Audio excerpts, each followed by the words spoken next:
Welcome to Kumar concept IAS. मैं आप सभी लोगों का स्वागत है। आज का जो आपका टॉपिक है वो है डाइस यानी कि पासा। आज हम लोग डाइस को पढ़ने वाले हैं पासा, जो कि आपका लेक्चर नंबर 17। इससे पहले हम लोग रीजनिंग के 16 लेक्चर कर चुके हैं। आज आपका लेक्चर स्टार्ट होने जा रहा है 17। क्लियर? जो 16 लेक्चर हो चुके हैं वो आपको ऐप के ऊपर मिल जाएंगे जिन लोगों को पेड कोर्स चाहिए। क्लियर? चले भाई स्टार्ट करते हैं भाई। डाइस पासा भाई होता क्या है हमारे पास में? पासे के जो आपके टाइप्स होते हैं ना, वो 2 टाइप्स होते हैं भाई। 2 प्रकार का पासा होता है। पासा क्या, दुनिया की कोई भी चीज़ हो 2 प्रकार की होती है। कैसे? एक असली और एक नकली, है या ना? यानी कि हम बोल सकते हैं एक का स्टैंडर्ड हाई होता है, एक का लो होता है, इसे हम लोग क्वालिटी बोलते हैं। इसी प्रकार इसमें भी 2 क्वालिटियाँ होती हैं भाई। एक की अगर हम बात करें तो वो होता है भी हमारे पास में स्टैंडर्ड डाइस, हिंदी में हम लोग इसे बोलते हैं मानक पासा। Okay, number 1। और नंबर अगर हम 2 की बात करें तो वो हमारे पास हो जाएगा जनरल डाइस, यानी कि सामान्य बोल सकते हैं या साधारण, सामान्य पासा। क्लियर? ओके। अब इनको सीखने से पहले पासा बनाते कैसे हैं जरा वो सीख लेते हैं एक बार। एक आप बनाइए स्क्वायर, ठीक है? यहाँ से 45 डिग्री पर एक लाइन लेके जाइए भाई, लाइन खींचिए। इसके पैरेलल एक लाइन और खींचिए भाई और इन दोनों को मिला दीजिए। उसके बाद यहाँ से इसको लेकर के आइए हाफ तक, इस बॉक्स के हाफ तक, और फिर यहाँ से इसको भी मिला दीजिए। ओके, ये आपकी डाइस बन गई 3D में। इसी प्रकार अगर हम यहाँ पर एक बार और ट्राई कर लेते हैं भाई, एक आप स्क्वायर बनाइए, ठीक है? और ये हो गया भाई हमारे पास में इसके पैरेलल यानी कि ऊपर वाला पार्ट, और ये हो गया भाई नीचे वाला पार्ट यानी कि साइड में। क्लियर? जो हमारे पास डाइस होते हैं भाई, इसमें फलक कितने होते हैं? 6 फलक होते हैं इसके अंदर। फलक जैसे दीवाला होती है ना घर में, 4 दीवाला है और एक ऊपर एक नीचे, 6। उसी प्रकार जब हम लोग लूडो खेलते हैं या सांप सीढ़ी तो उसमें इसी डाइस का प्रयोग करते हैं, जिस पर आप देखते हो 1 2 3 4 5 6 करके कुछ पॉइंट्स होते हैं। कभी उसमें 8 पॉइंट देखा है? नहीं, 6 ही होते हैं मैक्सिमम उसमें। क्लियर? तो भाई इसी प्रकार हमारे पास में ये हो गया। अब अगली बात क्या है इसमें कि डाइस में ना हमेशा आपको मैक्सिमम 3 साइड दिख सकती हैं एक बार में, 3 से अधिक आपको नहीं दिखेंगी। और जो 3 साइड आपको दिख रही हैं वो कभी भी एक दूसरे के अपोजिट नहीं हो सकती। क्लियर? वो उनकी पड़ोस वाली साइड्स होती हैं, जिसे हम लोग बोलते हैं आसन्न फलक, एडजेसेंट। क्लियर? अब इसमें हम लोग क्या सीखेंगे भाई? स्टैंडर्ड डाइस होती क्या है भाई? कंपनी बनाती है इसको, ऐसा मान लीजिए आप। जनरल डाइस लोकल, तो ये लोकल मान लेते हैं भाई हम लोग। स्टैंडर्ड डाइस और जनरल डाइस जो आपने देखा होगा ना, इनके ऊपर कुछ डिजिट्स लिखी होती हैं, अंक। सपोज दैट यहाँ लिखा हुआ 3 5 एंड 6, ये लिखा हुआ है। अब आपको ये बताना है क्या इनमें से कोई अपोजिट है? अपोजिट का मतलब क्या होता है? चलिए पहले अपोजिट समझ लेते हैं। इसको ना हम लोग यहाँ से उठा करके इरेज कर देते हैं और इसको 3 4 एंड 5। अब बताइए भाई, इनकी कोई 2 सतह मिलकर 7 बना रही हैं? आप कहोगे हाँ सर 7 बना रही हैं, 3 और 4। अगर इनको जोड़ देते हैं तो कितना हो जाएगा भाई? 7 हो जाएगा। क्लियर? तो जिनमें ये सतह मिलकर 7 बना दें वो आपका जनरल डाइस होता है। स्टैंडर्ड डाइस में क्या होता है वो समझ लीजिए भाई। इसमें कंपनी सोच समझ करके डाइस बनाती है, उसे देखना होता है कि हमें क्या बनाना है क्या नहीं। और वो क्या सोचती है? बस सिर्फ एक चीज, अपोजिट साइड्स का जो सम होगा वो ऑलवेज 7 होगा भाई। अपोजिट साइड्स का सम होगा वो ऑलवेज 7 होगा। क्लियर? यानी कि अगर ऊपर हमारे पास दिया जा रहा है 7, सॉरी सम की बात हो रही है, अगर ऊपर आपको दिया जा रहा है 6, तो जो उसका बेस होगा ना, बेस में आपको 1 लिख के दिया जाएगा। अगर इस साइड में होगा 4 तो उसका अपोजिट होगा 3, इधर होगा 5 तो उसका अपोजिट होगा 2। क्लियर? स्टैंडर्डाइज जिनके अपोजिट साइड्स का सम 7 होगा वो आपको स्टैंडर्डाइज हो जाएगी। जैसे कि आपके पास ये 6 है हमारे पास में, अब यहाँ पर देखिए क्या यहाँ 1 आ सकता है? नहीं आ सकता है भाई यहाँ पर 1। अगर यहाँ 1 आ गया फिर अपोजिट 1 कैसे होगा? यहाँ पर आप 2 कर सकते हो। क्या यहाँ 5 आ सकता है? नहीं आ सकता सर। क्यों? क्योंकि 2 का अपोजिट 5 बैक में जाएगा, स्टैंडर्ड है अगर तो यहाँ पर आप 4 कर सकते हैं या 3 कर सकते हैं। तो हमने यहाँ 4 कर लिया भाई। ओके, तो जो हमारे पास स्टैंडर्ड डाइस है उसकी पहचान यही है कि जो उसके पड़ोसी हैं ना, कोई सी 2 सतह मिलकर 7 ना बनाएं, 7 ना हो उनका सम। अगर 7 नहीं हो रहा तो वो स्टैंडर्ड डाइस हो जाएगी। जनरल डाइस क्या हो जाएगा? इसका अपोजिट। इसमें हम बोल सकते हैं कि अपोजिट साइड्स का जो सम होता है वो 7 नहीं होता। ओके, वो 7 नहीं होगा, अपोजिट का 7 नहीं होगा, लेकिन जो उसके पड़ोसी होते हैं ये पास वाले, इनका 7 हो सकता है, किन्हीं 2 का। तो इससे पता चल गया कि ये हमारे पास जनरल हो गया, ये स्टैंडर्ड हो गया भाई। समझ में आ गया होगा, हाँ या ना? अब हम लोग चलते हैं इसके बाद में types of question. Types of question, कितने टाइप के भाई क्वेश्चन आपसे पूछे जा सकते हैं? तो वो होते हैं भाई हमारे पास में 4 टाइप्स के। फर्स्ट, जिसमें आपको 1 डाइस दी जाएगी भाई, 1 डाइस, और पूछेगा कि बताइए इसमें 5 का अपोजिट क्या है या 6 का अपोजिट क्या है। सेकंड में आपसे पूछा जाएगा 2 डाइस दे दी जाएंगी और उसमें भी क्वेश्चन सेम होगा कि 3 का अपोजिट क्या है, 2 का अपोजिट क्या है या 7 का अपोजिट क्या है। थर्ड क्वेश्चन में क्या होगा भाई? मोर देन 2 डाइस, यानी कि 2 से अधिक, 3 हो सकती हैं, 4 हो सकती हैं, उसमें आपसे पूछा जाएगा भाई। और लास्ट जो आपका टाइप होता है वो है हमारे पास में open dice. Clear? Open dice, ये आपके 4 प्रकार के क्वेश्चन अधिकतर पूछे जाते हैं। क्लियर? इनको अगर आप समझ गए तो आपने 99% चैप्टर फिनिश कर लिया, इससे बाहर नहीं आएगा भाई। और 1% के लिए आपको तैयार रहना चाहिए हमेशा, ऑलवेज, अगर आपका कॉन्सेप्ट क्लियर है तो अभी हमने टाइप ऑफ क्वेश्चन समझ लिए, 4 टाइप्स के होंगे भाई। और डाइस 2 प्रकार की होती हैं, एक मानक पासा और एक जनरल। तो जनरल में क्या होता है भाई?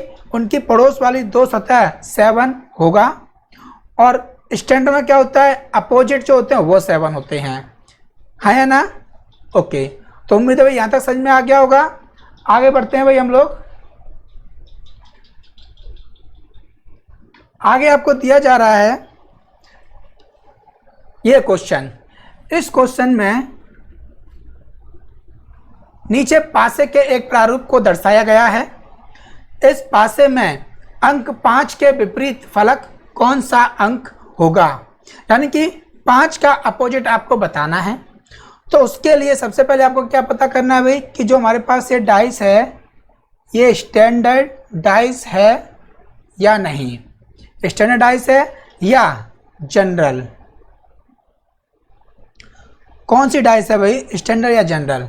तो सबसे पहले आप क्या करो, किन्हीं 2 का सम 7 हो रहा है ये चेक करना है भाई। यहाँ पर क्या ये 7 हुआ? नहीं सर। क्या ये 7 हुआ? नहीं सर। क्या ये 7 हुआ? नहीं सर। इसका मतलब यहाँ कोई 7 नहीं बना रहा, तो 101% इसके अपोजिट में 7 बनेगा। तो इसीलिए ये हो गई हमारे पास स्टैंडर्ड डाइस। और जब स्टैंडर्ड डाइस आ जाए तो हमसे पूछा जा रहा है 5 का अपोजिट। तो 5 में भाई कितना ऐड करें कि 7 हो जाए? सर 2।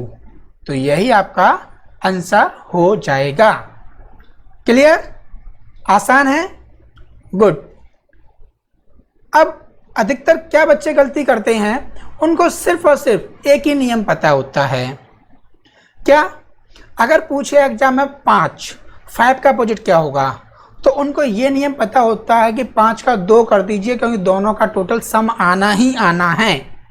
3 का 7, 1 का 6, 6 का 1। क्यों? क्योंकि उन्होंने जनरल टाइप्स वाले रूल्स को सीरियसली नहीं लिया है, सिर्फ स्टैंडर्ड टाइप्स को उन्होंने फॉलो किया है। और 90% क्वेश्चन आते भी स्टैंडर्ड टाइप्स से ही हैं। ठीक है, चलिए अभी आप हमको उसको शॉर्टकट बताएंगे कैसे।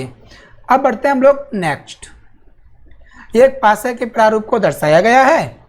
इस पासे में अंक 3 के विपरीत फलक पर कौन सा अंक होगा? 3 का अपोजिट पूछा है भाई। तो बताइए, फिर से एक बार हम लोग चेक करेंगे, स्टैंडर्ड डाइस या जनरल डाइस, कौन सी डाइस है भाई ये हम लोगों के पास में?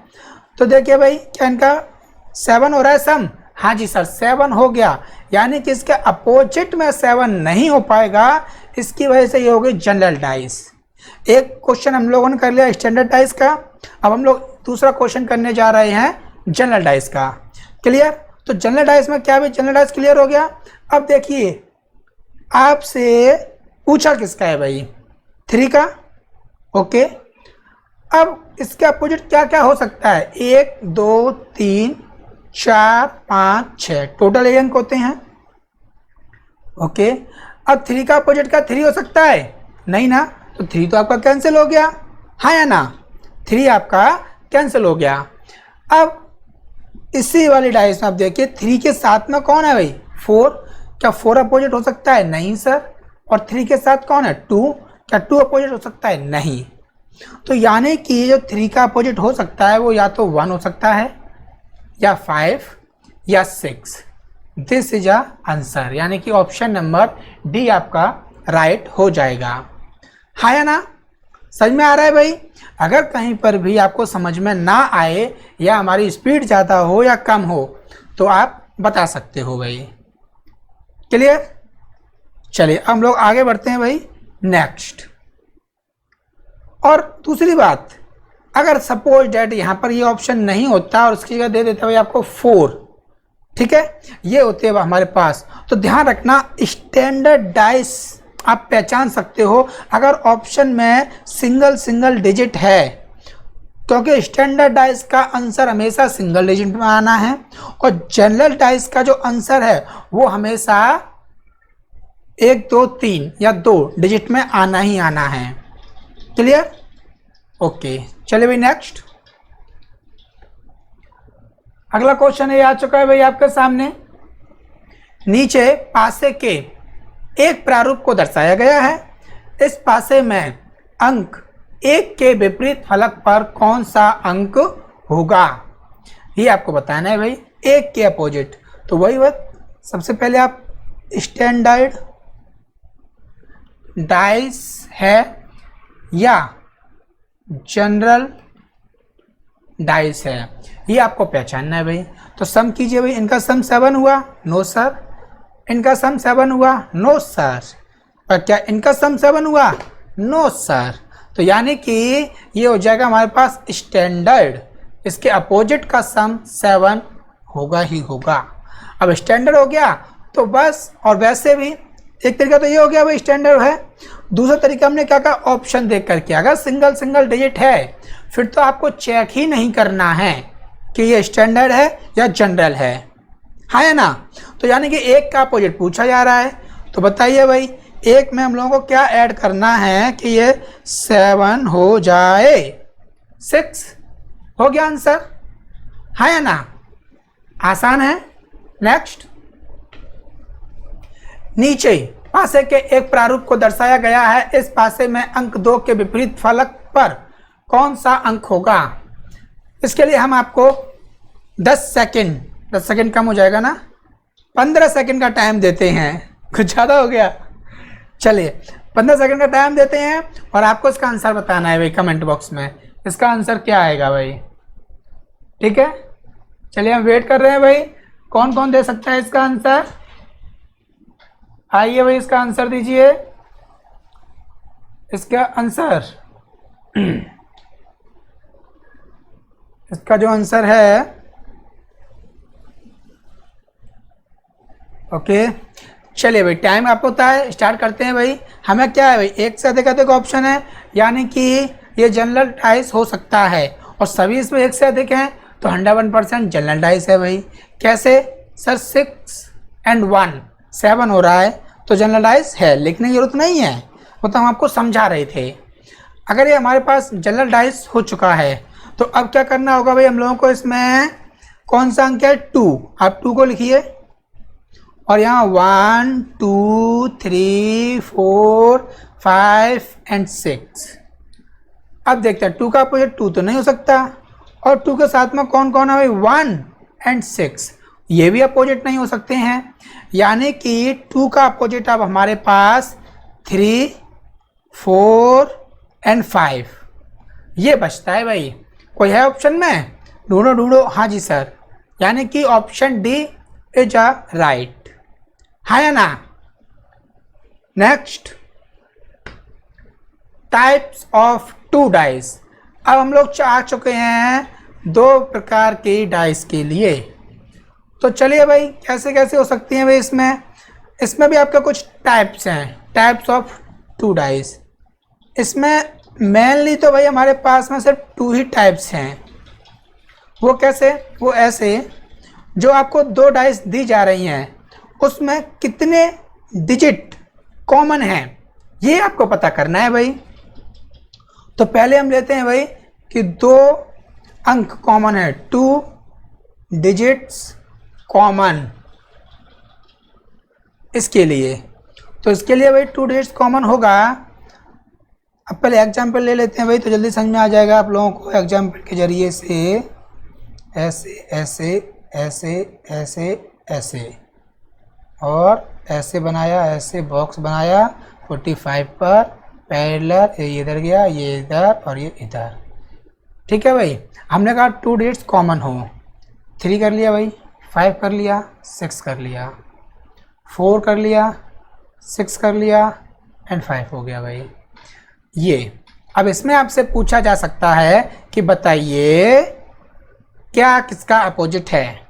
तो ध्यान देना भाई, जब 2 डिजिट्स कॉमन हो, कौन कौन से डिजिट्स में कॉमन है भाई 2 डिजिट्स, इसमें है सर 6 and 5, ये कॉमन है, दिख रहा है साफ साफ। ओके, तो जो डिजिट्स में कॉमन नहीं है वो कौन कौन है बताना जरा। 3, यानी कि 3 and 4।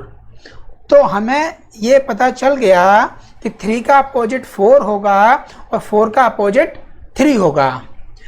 अब हम इसमें इनके अलावा कुछ और ज्ञात नहीं कर सकते। हम ज्ञात नहीं कर सकते कि 5 का अपोजिट क्या है, 6 का अपोजिट क्या है। क्लियर। लेकिन अगर ऑप्शन में एक से अधिक दे दिया तो हो जाएगा भाई। कैसे, 5 का अपोजिट पूछा जा रहा है भाई, तो 1 2 3 4 5 6, 5 का अपोजिट 5 तो नहीं हो सकता। हाँ जी सर, नहीं हो सकता। अब 5 इधर देखो, इसका पेयर इसके साथ बन गया भाई, इसने इसके साथ शादी कर ली, जोड़ा बना लिया, यानी कि 5 के साथ तो इसकी शादी नहीं होगी, दोनों में से किसी के। तो 3 और 4 भी चला गया। अब यहाँ पर आपने देखा 5 के साथ 6 आ रहा है, यानी कि इसके पड़ोसी हैं, तो ये भी कैंसिल हो गया। तो अब हमारे पास क्या बचता है, सिर्फ और सिर्फ 1 and 2। तो ऐसे आप आंसर ज्ञात कर सकते हो, लेकिन एग्जैक्ट नहीं। एग्जैक्ट आपको सिर्फ एक ही पेयर मिलेगा जो कॉमन नहीं है। क्लियर। जिसमें 2 डिजिट्स कॉमन होंगी, उसके लिए हम आपको समझा रहे हैं ये बेहतरीन तरीके से। चलिए भाई, ये हो गया। अब इसमें सेकंड टाइप क्या होगा, 1 डिजिट्स कॉमन, सिर्फ 1 डिजिट कॉमन होगी भाई उसमें। तो एग्जाम्पल के तौर पर फिर से बनाना होगा भाई हम लोगों को, ऐसे ऐसे, फिर ऐसे फिर ऐसे करते हैं, फिर ऐसे। एक और बॉक्स बना लेते हैं भाई हम लोग। ये हो गया 45 पर, ये इधर इधर इधर और हाँ ऐसे। अब यहाँ पर हम लोग कुछ भी लिख लीजिए भाई, और यहाँ पर 6 4 3, ये हमारे पास। अब इसमें आपने कहा सर इस वाले में देखिए 2 डाइस है ना, इसमें 1 डिजिट कॉमन है कि नहीं। हाँ जी सर है। कौन सी वाली है भाई? 3। सर 3 इसके अंदर कॉमन है ना? ओके, अब इसे कैसे सॉल्व करेंगे? जब 1 डिजिट कॉमन होती है ना, तो हमने ये first dice and second dice, तो ये एक ही है लेकिन उसके 2 प्रारूप हैं भाई। तो जो फर्स्ट टाइम वाला है, ठीक है, उसमें कौन सा भी कॉमन है? 3। तो अब क्या करोगे? 3 से इसको क्लॉकवाइज मूव कर दोगे। 3 के बाद क्या आ रहा है यहाँ? 1, तो आपने लिखा है यहाँ 1, और 1 के बाद यहाँ क्या आ रहा है भाई? 5, तो यहाँ 5 आ जाएगा, है ना? आसान है। इसी प्रकार सेकंड डाइस है ना, थोड़ा सा आगे लिख लेते हैं भाई। सेकंड डाइस में क्या हो जाएगा भाई? सेकंड डाइस में हमारे पास में हो जाना चाहिए यहाँ पर 3। कहाँ है इसमें? ये रहा 3। स्टार्ट हमेशा 3 से ही करेंगे भाई। तो गुजरा इसको रफली करके एक बार फिर से यहाँ लिख देते हैं क्योंकि हमारा फेस आ रहा था। तो यहाँ क्या था? 3, 1 एंड 5। ओके, और सेकंड वाले में क्या हो जाएगा भाई? हमारे पास में 3 और 3 के साथ में क्या आ जाएगा भाई?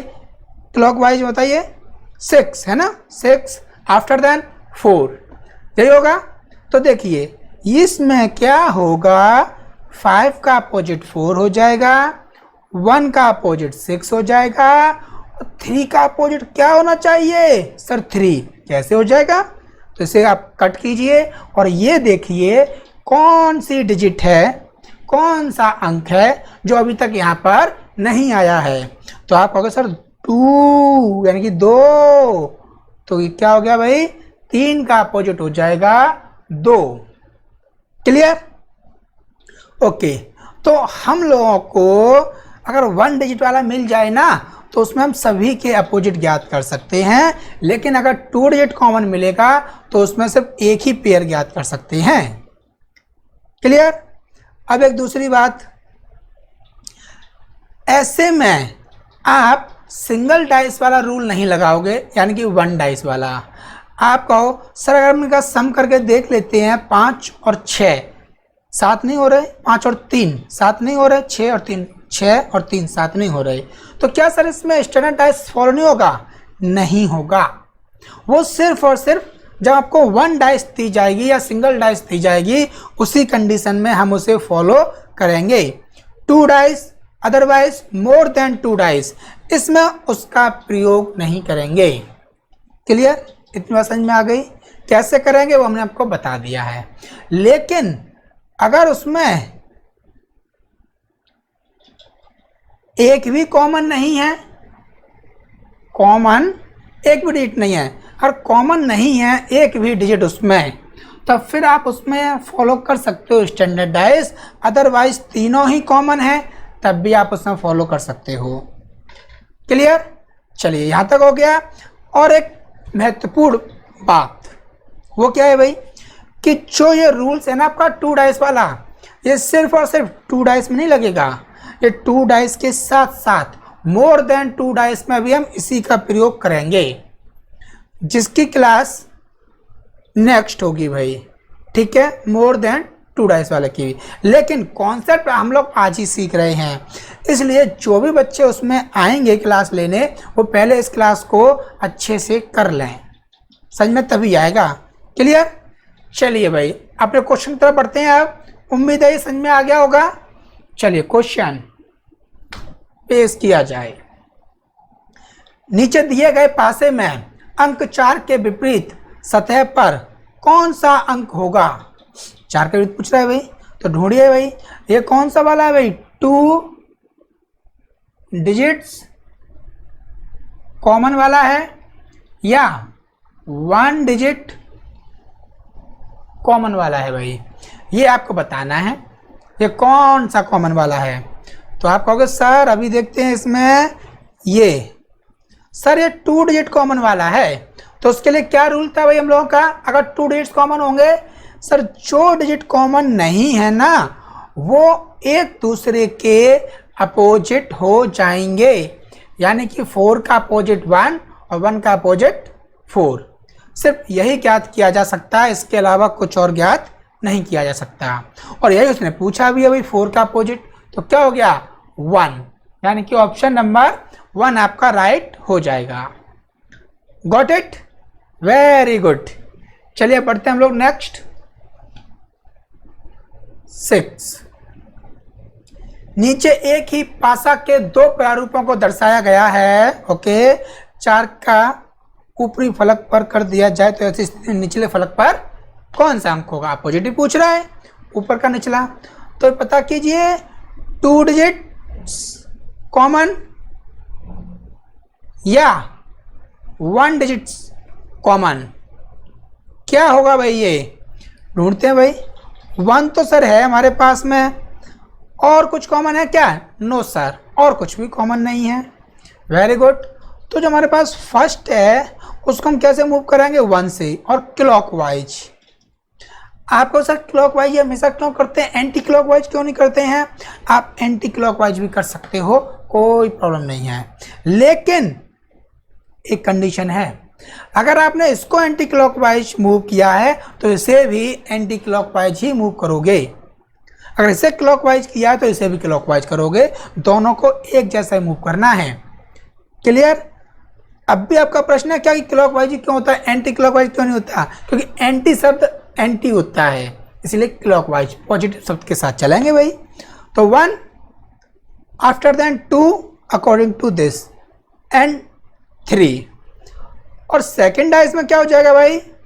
1 6, ये है ना, एंड 5, ये हो जाएगा भाई। तो 3 का अपोजिट क्या हो जाएगा हमारे पास? 5। 6 का अपोजिट क्या हो जाएगा? 2, एंड 1 का अपोजिट क्या हो जाएगा? 1 नहीं। कौन नहीं आया अभी तक? सर 4 नहीं आया है, तो 4 हो जाएगा भाई। और यही उसने पूछा कि 4 का अपोजिट क्या होगा, यानी कि 4 का अपोजिट हो जाएगा हमारे पास 1। This is a answer. किधर है? ये रहा सर 1। समझ में आ गया कि नहीं? ओके, चलिए अब नेक्स्ट। नीचे एक ही पासा के दो प्रारूपों को दर्शाया गया है। इस पासे में अंक 2 के विपरीत फलक पर कौन सा अंक होगा? 2 का विपरीत पूछा है भाई। चलिए कॉमन ढूंढिए, इसमें कितने हैं सर? एक तो 3 3 मिल गया, और कुछ भी नहीं है।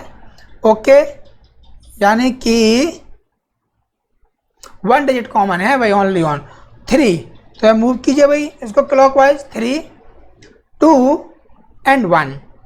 ओके, अगर हम बात करते हैं इसमें सेकंड वाले की, तो 3 आफ्टर देन 5 एंड 4 है ना। ये इसका अपोजिट, ये इसका अपोजिट, और 3 का अपोजिट क्या होना चाहिए? 6। हाँ या ना? हाँ जी सर। तो किसका पूछा उसने? 2 का अपोजिट। तो 2 का अपोजिट अकॉर्डिंग टू दिस कितना हो जाएगा? 5, यानी कि ऑप्शन नंबर बी। आपको सर 2 का पूछा है, 5 आ रहा है, तो क्या हम इसके अंदर फॉलो नहीं कर सकते थे? किसे? स्टैंडर्डाइज और जनरलाइज को? नहीं, क्योंकि ये अगर आप फॉलो करोगे तो इससे आपको क्या दिख रहा है कि ये है हमारे पास स्टैंडर्डाइज। इसे एक बार फॉलो करके देखना, ये कौन सी बनकर तैयार हो रही है भाई? क्या स्टैंडर्ड है? नहीं, ये जनरल है।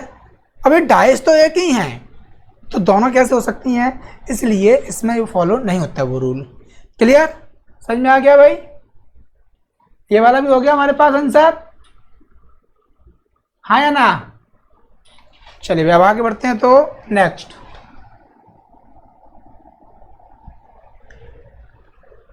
नीचे एक ही पासा के दो प्रारूपों को दर्शाया गया है।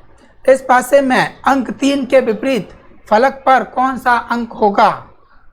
स्टार्ट करते हैं, कॉमन ढूंढते हैं सर। 4 4 6 6, 2 कॉमन है, सिर्फ और सिर्फ हमारे पास सिंगल ही बचता है भाई, 3 के साथ में 2, यानी कि 3 का अपोजिट 2, जो कि उसने आपसे वही पूछा है। ये हो गया भाई।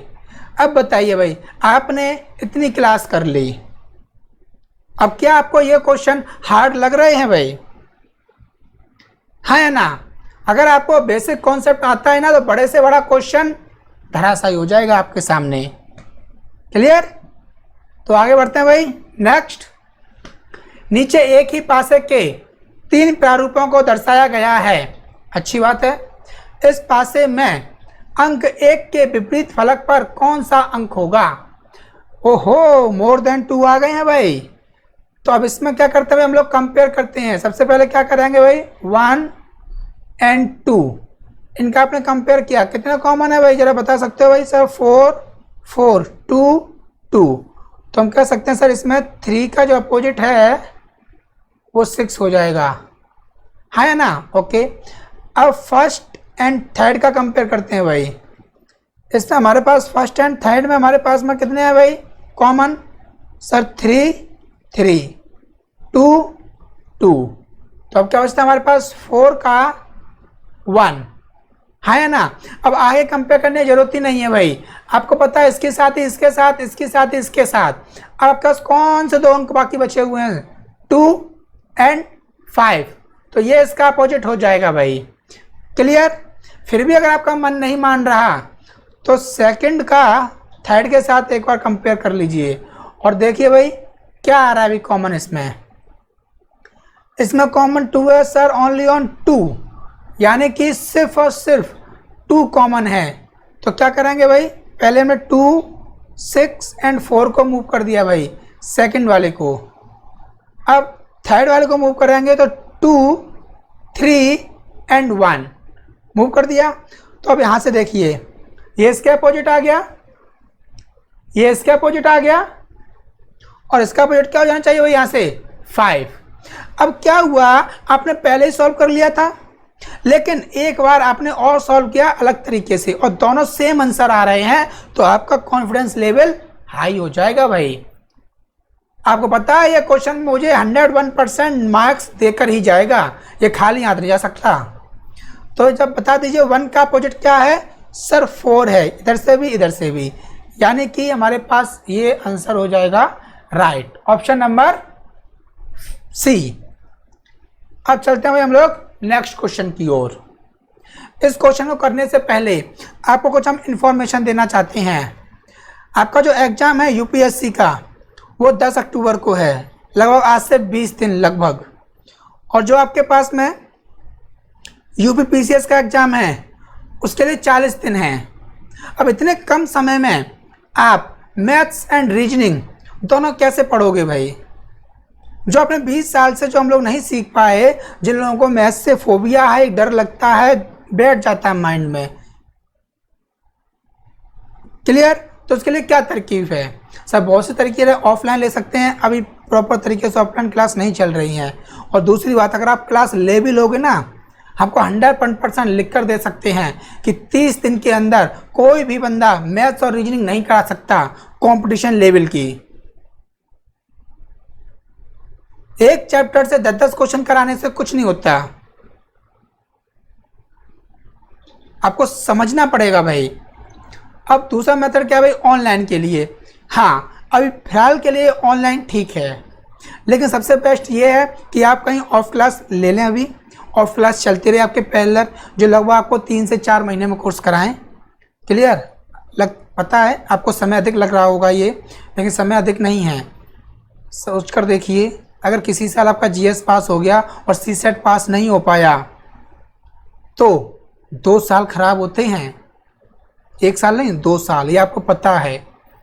इसलिए अभी आप जहाँ भी करें, जो भी कोर्स करें, एक ऐसी जगह से करें जो आपको अच्छे से एक्सप्लेन करके समझा सकें और जहाँ आप छोटी छोटी चीज़ पूछ सकें।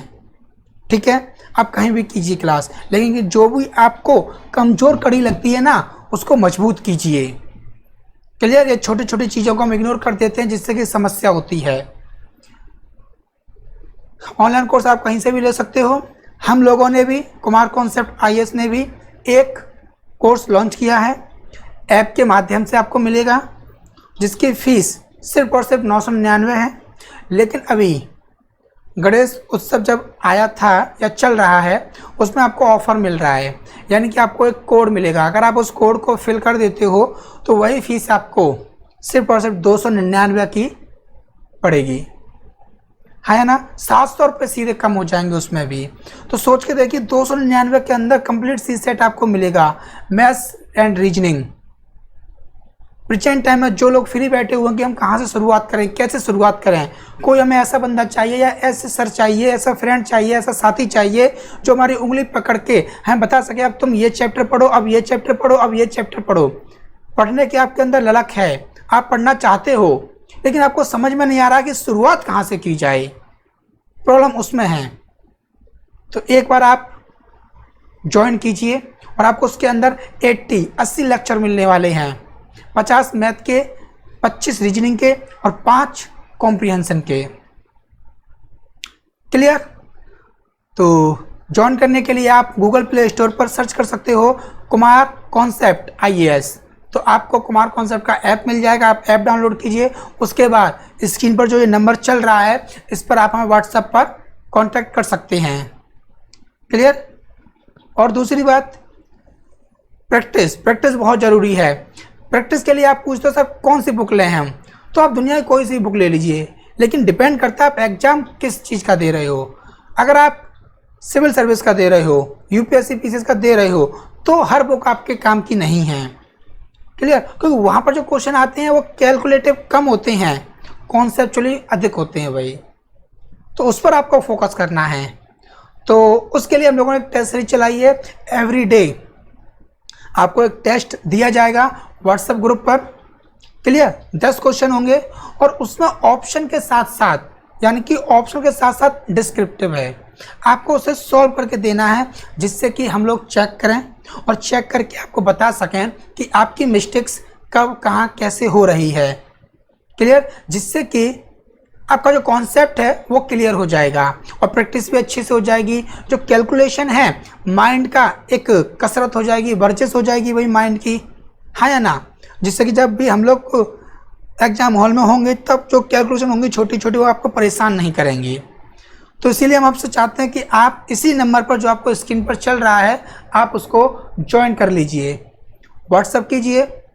और फीस इस टेस्ट सीरीज की बहुत कम है भाई, बहुत कम, आप सोच नहीं सकते इतनी कम है इसकी टेस्ट सीरीज की फीस।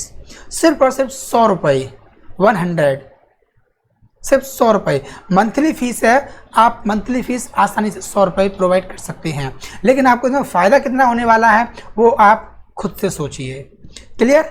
आगे की जानकारी आप व्हाट्सएप पर कॉल करके, अदरवाइज व्हाट्सएप पर जानकारी ले सकते हैं। यूट्यूब चैनल भी है, जिन लोगों को बेसिक क्लास लेनी है वो यूट्यूब चैनल पर जाएं और वहां से बेसिक क्लास कर सकते हैं। वहाँ पर आपको बेसिक क्लास भी मिलेंगी और कंपटीशन के जितने एग्जाम हो चुके हैं वो भी आपको मिलेंगे। UPSC के 19 और 20 का जो लोग सॉल्यूशन ढूंढ रहे हैं मैथ और रीजनिंग के पार्ट्स का, वो भी आपको मिलेगा। यूट्यूब चैनल का नाम भी कुमार कॉन्सेप्ट IAS है, हाँ या ना? तो ये जितने भी सोशल मीडिया प्लेटफॉर्म है सभी आप लोगों को समर्पित हैं भाई। क्लियर? UPSC की परीक्षा आने वाली है, उन्हें भी स्टार्ट कर देना चाहिए बेसिक से, क्योंकि जब तक आते आते आपको हाई लेवल का बनना है भाई, कैलकुलेशन आपको तेज करनी है। क्लियर? तो ये जो आपका अपने प्रश्न की ओर आते हैं अब, जो आपका ये क्वेश्चन नंबर 10 है, उम्मीद है अधिकतर बच्चों ने सभी ने इसका आंसर ज्ञात कर लिया होगा। क्लियर? अगर आपने इसका आंसर ज्ञात कर लिया है तो आप में से कितने लोग हैं जिन्होंने इसका आंसर दिया अभी कमेंट बॉक्स में? अभी तो नहीं दिया ना? चलिए कोई बात नहीं है, क्योंकि आप हमारी बात को सुन रहे थे ध्यान से, शायद इसीलिए, और ज़रूरी भी है फ्यूचर के लिए। चलिए स्टार्ट करते हैं हम लोग। तो इसे कैसे सॉल्व करेंगे भाई, बता सकते हो? हाँ जी सर बता सकते हैं। कंपेयर कर लेते हैं भाई हम लोग फर्स्ट एंड सेकंड को। तो हम फर्स्ट और सेकंड को कंपेयर करेंगे तो इसमें कॉमन कितने हैं भाई? कॉमन डिजिट आपको ढूंढ कर लानी है। सर इसमें जो कॉमन है ना कुछ भी नहीं है, नो कॉमन, तो इसको भी हम लोग छोड़ देते हैं भाई। आगे आप लोग कर लीजिए फर्स्ट एंड थर्ड, इसको हम लोग कॉमन देखते हैं भाई। इसमें कॉमन क्या क्या है हमारे पास में? तो सर इसमें ना 3, 3, 1, 1 ये कॉमन है। तो बाकी क्या बचा? 6 एंड 5, यानी कि 6 का अपोजिट 5 और 5 का अपोजिट 6 हो जाएगा। ओके, पूछा क्या उसने? यही पूछा है। देखिए 5 का अपोजिट क्या है? 6। लेकिन अगर यहाँ पूछ लेता 3 का अपोजिट क्या है, तो अभी कंपेयर करने के लिए हमारे पास एक पेयर और बाकी बचा है, और वो कौन सा भाई? ये वाला। Second and third. जरा ढूंढे भाई सेकेंड एंड थर्ड में कॉमन क्या है सर 5 एंड 5, ओनली ऑन 5। तो अगर 5 है भाई 5 को मूव कर दीजिए 5 4 2, सेकेंड को मूव कर दिया, थर्ड को मूव कर दीजिए भाई। 5 से स्टार्ट करोगे, ध्यान रखना क्लॉकवाइज 5 3 एंड 1, बस। तो ये इसका अपोजिट, ये इसका अपोजिट, और इसका अपोजिट क्या बाकी रह गया आपके पास में 6 बाकी रह गया है भाई, है ना। ओके